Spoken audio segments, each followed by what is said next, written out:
Baik, selamat berjumpa dalam analisis politik. Kali ini kita akan membincangkan tentang sejarah perempuan, ya, peran perempuan dalam demokrasi. Uh, kita mulai dengan era perjuangan kemerdekaan. Konstruksi gender sudah muncul sejak politik etis, ya.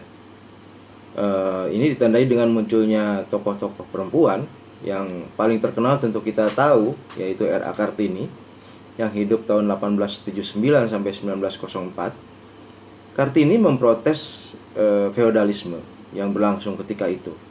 Kemudian ia juga berupaya memberantas kebodohan dengan memajukan literasi, ya.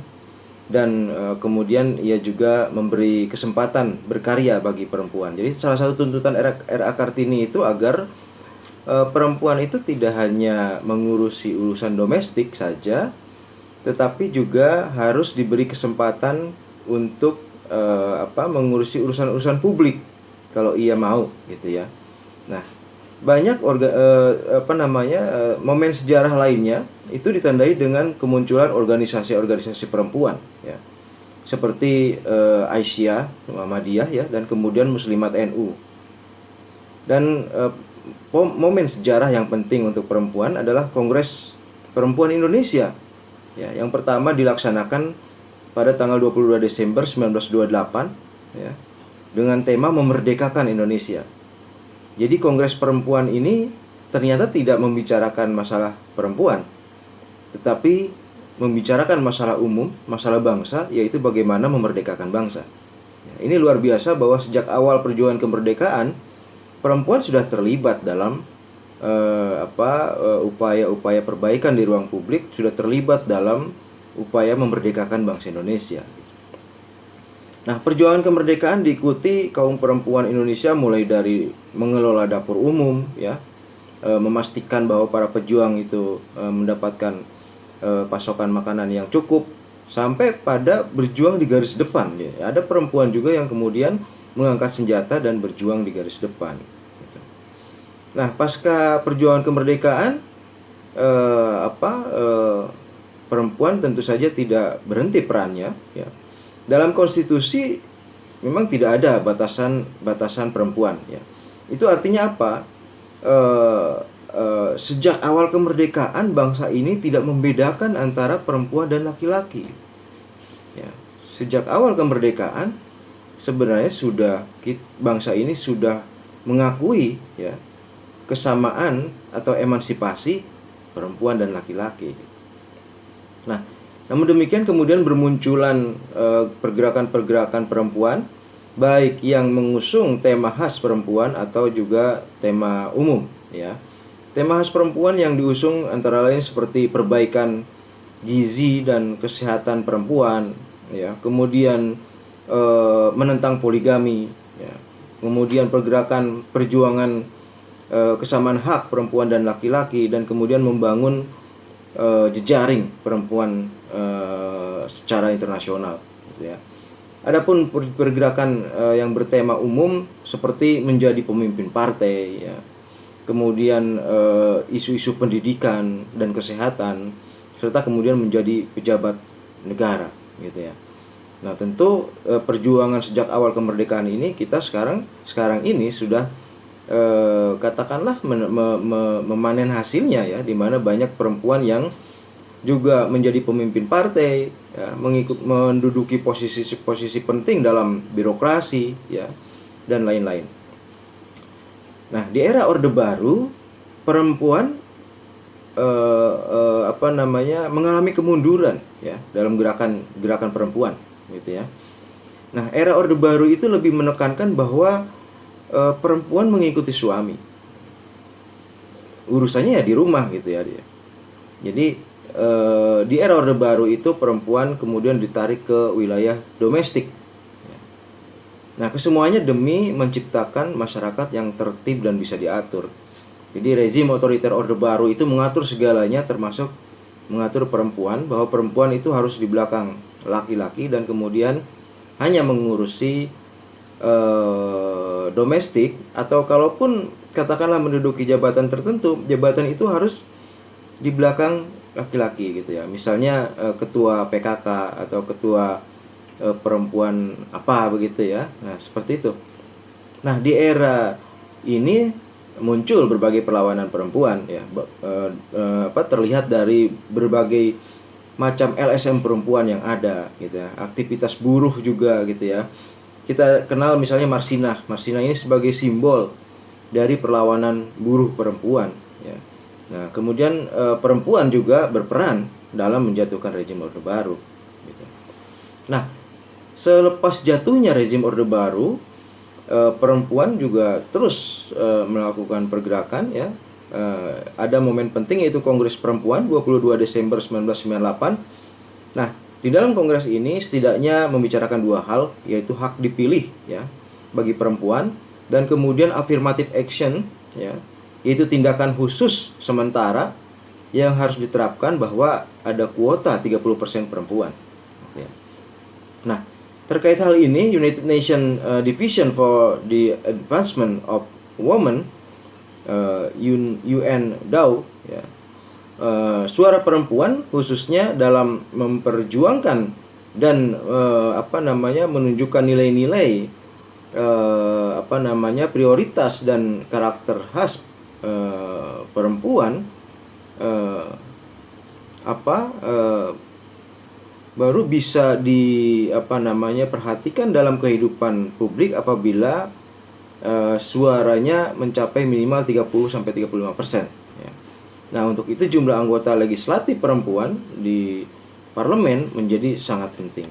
Jadi itu kira-kira yang menjadi landasan bahwa adanya tuntutan affirmative action untuk mewujudkan kuota 30% perempuan. Ya. Nah, ada beberapa tantangan ya terkait dengan perempuan ini di era reformasi atau era sekarang, yaitu penerapan demokrasi liberal yang kita terapkan ya, memunculkan berbagai masalah seperti kemiskinan, ketimpangan sosial, dan pengangguran. Nah, semuanya membuat perempuan dan anak-anak menderita. Jadi yang paling terkena dampak dari kemiskinan, dari ketimpangan sosial itu perempuan dan anak-anak. Itu tantangan. Bagaimana gerakan perempuan ke depan itu bisa turut menyelesaikan masalah kemiskinan, ya, ketimpangan sosial dan pengangguran, karena ini akan berdampak langsung buat mereka. Nah, kapitalisme memunculkan relasi patriarkal juga ya dalam yang semakin kentara. Gitu ya. Bagaimana misalnya kepemimpinan laki-laki itu ya itu khas laki-laki, dan kemudian menempatkan perempuan di dalam struktur yang lebih bawah gitu ya. Nah, kita lihat perempuan di Pilkada 2020 ini ya sudah seperti apa. Nah, dari 1486 calon dalam pilkada, perempuan ternyata hanya 157 ya. Dan laki-lakinya 1329 orang gitu ya. Nah, ini sebenarnya naik ya, 157 perempuan ini naik dibanding pilkada sebelumnya yang hanya 101 perempuan. Tetapi tentu saja masih jauh dari kuota yang diinginkan, yaitu minimal 30% perempuan ya. Nah, latar belakang calon perempuan ini berbagai macam ya, seperti dari pengusaha, politisi, birokrasi, dan incumbent gitu. Proporsi calon perempuan ini kira-kira ya 10,6% ya. Jadi masih jauh dari 30% yang diharapkan gitu. Nah, sedangkan pemilih perempuan dibanding dengan pemilih laki-laki itu berimbang ya, sekitar 52 jutaan sama-sama gitu ya. Jadi pemilihnya sama, tetapi kemudian calon yang diajukan oleh perempuan itu hanya 10,6% dari keseluruhan calon gitu ya.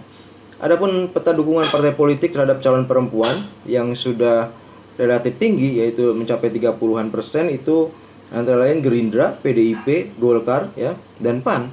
Sedangkan partai-partai lain itu ada di bawah angka itu gitu. Nah, apa tuntutan perempuan? Tuntutan perempuan yang mesti diperjuangkan adalah, pertama, perempuan tidak termarginalkan dalam berbagai kebijakan publik. Jadi tidak memarginalkan perempuan, tidak kemudian menempatkan perempuan di bawah laki-laki dan lain sebagainya. Kemudian yang kedua, jaminan keamanan bagi perempuan dalam beraktivitas di luar. Pernah ada kejadian bahwa perempuan setelah bekerja itu kemudian mendapatkan perlakuan buruk gitu dari laki-laki saat dia pulang. tetapi kebijakannya adalah kemudian mengatur bahwa perempuan harus pulang sore. Nah, kebijakan seperti ini tidak benar gitu. Kebijakan seperti itu tidak benar. Karena yang benar adalah bagaimana agar perempuan bebas beraktivitas bahkan sampai malam, tetapi keamanannya terjamin gitu. Nah, seharusnya seperti itu gitu ya. Nah, kalau di Jabotabek saya kira itu sudah nggak masalah ya. Kalau saya misalnya pulang naik KRL malam-malam gitu dari Jakarta ke Bogor, jam kereta terakhir gitu jam 10 jam 11 malam, itu masih banyak memang ibu-ibu perempuan yang juga pulang larut malam seperti itu. Jadi mungkin untuk DKI, untuk Jabotabek sudah tidak masalah ya, bahwa jaminan keamanan bagi perempuan yang bekerja sampai malam hari, larut malam pun itu sudah terjamin gitu. Mungkin di daerah-daerah lain yang mesti harus dipikirkan gitu ya. Kemudian yang ketiga yaitu tadi tentang kuota 30% perempuan di DPR gitu ya. Bagaimana agar 30% anggota DPR itu ditempati oleh wakil rakyat perempuan gitu. Kenapa demikian? Karena perempuan itu punya hal-hal khusus yang harus diperjuangkan. Dan kalau hanya 10% misalnya di DPR atau bahkan kurang, tentu saja kepentingan-kepentingan perempuan akan terabaikan gitu ya. Kemudian yang keempat, poin keempat itu dilaksanakannya Zipper System. Ya, Zipper System itu adalah sistem di dalam pemilu di mana dalam urutan itu satu perempuan dalam 3 urutan balon legislatif gitu ya. Jadi kalau ada bakal calon, 1 dari 3 itu harus perempuan yang dicalonkan oleh partai politik. Itu adalah Zipper System. Kemudian tuntutan berikutnya adalah redistribusi kemakmuran. Tentu ini bagian penting dari perempuan ya, karena perempuan akan bersentuhan langsung dengan berbagai masalah ekonomi. Kalau redistribusi kemakmuran ini gagal, kalau ketimpangan sosial itu semakin tinggi, dan kemudian kemiskinan akan semakin merebak, semakin banyak orang-orang miskin, keluarga miskin, maka perempuanlah yang akan terkena ya terlebih dahulu dampaknya gitu.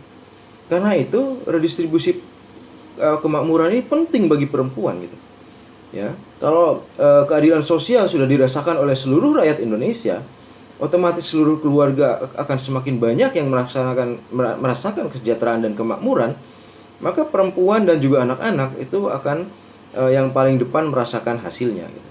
Karena itu redistribusi kemakmuran itu penting ya. Oke, sebagai catatan akhir terdapat beberapa poin. Yang pertama, tantangan bagi kaum perempuan tidak ada batasnya ya. Contohnya kapanpun akan muncul tuntutan domestikasi ya. Domestifikasi, tuntutan agar perempuan kembali ke rumah gitu. Akan selalu ada muncul misalnya dari kalangan radikal misalnya yang menginginkan bahwa perempuan itu hanya di rumah saja dan mengurus anak misalnya. Nah, itu akan selalu ada ya. Jadi semakin kuat radikalisme, maka akan semakin kuat tuntutan bagi perempuan untuk kembali ke rumah dan hanya mengurus urusan-urusan domestik. Ini tantangan ini tidak akan pernah habis gitu ya, tidak akan pernah habis dan akan selalu ada. Nah, kemudian yang poin yang kedua, persamaan hak ya sudah dicapai ya sekarang ini, tetapi masih belum kuat gitu ya, tinggal memperkuat ya. Sambil terus mengikis habis budaya patriarki gitu ya.